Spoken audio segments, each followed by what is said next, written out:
के अरे बाबामा बुढो भएपछि होइन डोकोबाट फ्याल्ने चलन रहेछ अनि यो तपाईँलाई त थाहा छ यहाँ आइरहनुहुन्छ के हो यो विषय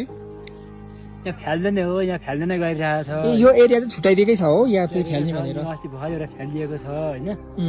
अब नाम चाहिँ नभनौँ होला उहाँहरूको होइन यो एक हप्ता 10 दिन अगाडिको फ्यालिएको कुरा हो त्यहाँ लुगा पनि छ कि क्या हो लगभग फ्याल्दै गरेको छ अस्ति भर्खर फ्यालेको छ एउटा आमालाई फ्यालिएको छ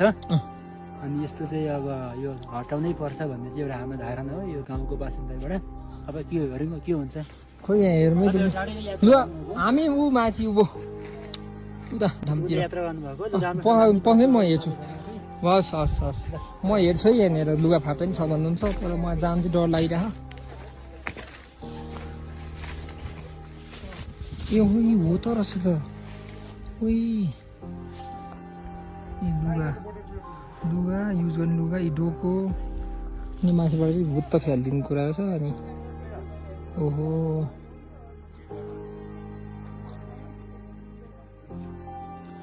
यो त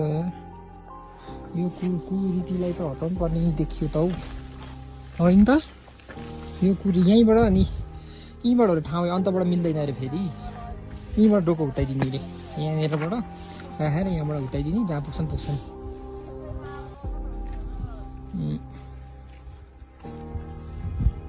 ओहो सुहाएको हेर्नु त आमामा पहिला चाहिँ के गर्थे भन्दाखेरि जुन छोराले बाउलाई चाहिँ बुढो भइसकेपछि भिराबाट या काहीँबाट यहीँनिर हो हेर न डोको पनि त्यहीँ छ लुगा नि छ यो चलन अहिले पनि रहेछ गाइज यो गाउँमा ल यहाँ यहाँ आमा बाउलाई चाहिँ पछाडि ठाउँ यही हो हेर्नु त डोको पनि देख्न सक्नुहुन्छ त्यहाँनिर अनि आमा बाउलाई हालेर अनि यहाँबाट भिरबाट चाहिँ फ्याँकेको छ यहाँ तपाईँहरूले लुगा फाटो पनि छ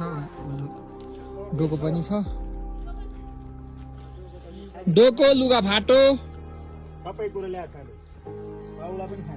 यहाँ माथिबाट फ्याल्ने ठाउँै हो यो चाहिँ यसमा चाहिँ फ्याल्ने ठाउँ यहाँ चाहिँ दैनिकी हप्तामा हजुर यसै पालि माथि गइसक्यो डोको खोज्न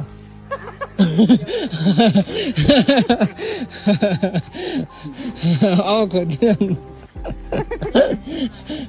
के को जान्थ्यो बिचरा दुध कुण्डाने आमा गोसाई कुण्डाने आमा भन्थ्यो तर फाल्ने ठाउँ चाहिँ यही हो रे गाइज अब त्यो के छ अनि भोला आयो कि देखको त्यही हुनुहुन्छ मुखामा अरू केही लाग्यो कि थकाइ यस्तो लागेछन् टाउकोमा के टाउको दुख कि मान्छे डोको विषयमा भनिदेऊ त के हुन्छ सर हजुर